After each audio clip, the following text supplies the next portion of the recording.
Hello viewers, good morning. இன்றைக்கி நம்ம MP vlogs of Malarvizhi சேனலில் என்ன ரெசிபி பார்க்க போகிறோன்னா, வீட்டிலேயே எப்படி டேஸ்டியான குஸ்கா செய்கிறதுன்றது தாங்க. முதல்ல இன்க்ரீடியன்ஸ் பார்த்துடலாமா? 3 பெரிய வெங்காயத்தை ஸ்லைஸாக நறுக்கி வச்சுருக்கேன். தாளிக்கிறதுக்கு பட்டை, கிராம்பு, பிரிஞ்சி இலை, ஜாதி பத்திரி, ரோஜா மொக்கு, அப்புறம் கருப்பு ஏலக்காய் எடுத்திருக்கேன்.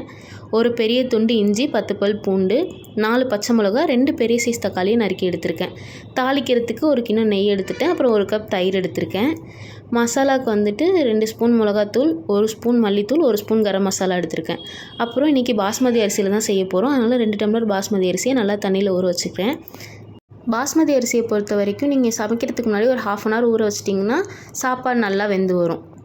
இப்போ நம்ம எடுத்து வச்சுருக்க இஞ்சி, பூண்டு, பச்சை மிளகாய் எல்லாத்தையும் ஒரு மிக்சியில் போட்டு ஒரு பேஸ்ட்டாக அரைச்சி எடுத்துக்கிறோம். ரொம்ப மையாக அரைச்சிடாதீங்க, கொஞ்சம் 1-2 வர மாதிரி அரைச்சி எடுத்துக்கோங்க.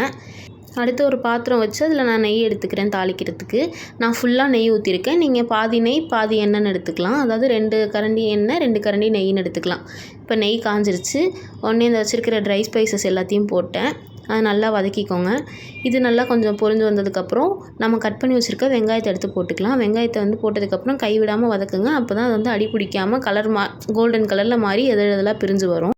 அப்படியே சைடில் நான் குஸ்காக்கு தொட்டுக்க முட்டை தொக்கு செஞ்சுருக்கேன். அது ஏற்கனவே நம்ம வீடியோவில் போஸ்ட் பண்ணிட்டோம். நம்ம சேனலில் போய் அந்த வீடியோ பார்த்து எப்படி செய்யுதுன்னு தெரிஞ்சுக்கோங்க.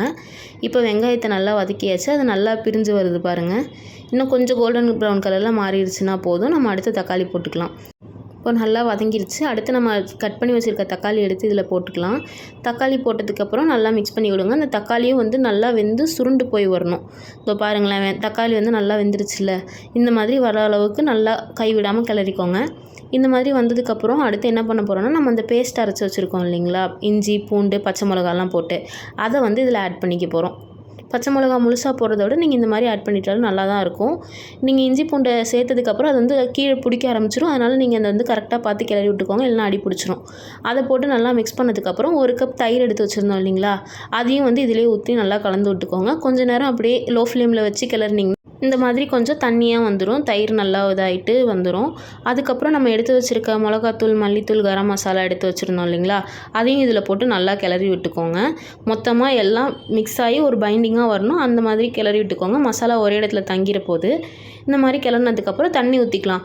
பாஸ்மதி அரிசியை பொறுத்தளவுக்கு 1 டம்ளர் அரிசி எடுத்திங்கன்னா 1.5 டம்ளர் தண்ணி ஊற்றணும். அதாவது மெஷரிங் எந்த டம்ளரில் எடுக்கிறீங்களோ அதே டம்ளரில் தான் 1.5 டம்ளர் தண்ணி ஊற்றணும். இதில் நான் 2 டம்ளர் அரிசி எடுத்திருக்கேன் இல்லைங்களா, அதனால் அதே டம்ளரில் 3 டம்ளர் தண்ணி, 1 டம்ளருக்கு 1.5 டம்ளர் கணக்கு வச்சு 3 டம்ளர் தண்ணி ஊற்றிடுறேன். ஊற்றி அதை மூடி வச்சுருங்க. மூடி வச்சுட்டு அந்த மாதிரி நல்லா கொதிக்க ஆரம்பிச்சிடும். கொதிச்சதுக்கப்புறம் நம்ம ஊற வச்சுருக்கோம் இல்லைங்களா பாஸ்மதி அரிசி, அதை அதில் ஆட் பண்ணிக்கோங்க. நல்லா போட்டுட்டு ஒரு மிக்ஸ் பண்ணி விட்டுக்கோங்க. அப்போ தான் மசாலா எல்லாம் சேர்ந்து வரும். இன்னொரு விஷயம் என்னென்னா, இது வதக்குறப்போ தாளிப்பு வதக்கணும் இல்லைங்களா, வெங்காயம் தக்காளிலாம் போட்டு, அப்போ புதினா கொத்தமல்லி இருந்தால் கண்டிப்பாக ஆட் பண்ணிக்கோங்க. டேஸ்ட் இன்னும் நல்லா என்ஹான்ஸ் பண்ணி கொடுக்கும். எங்கள் வீட்டில் இப்போ இல்லைன்றதால நான் அதை ஆட் பண்ண விட்டுட்டேன்.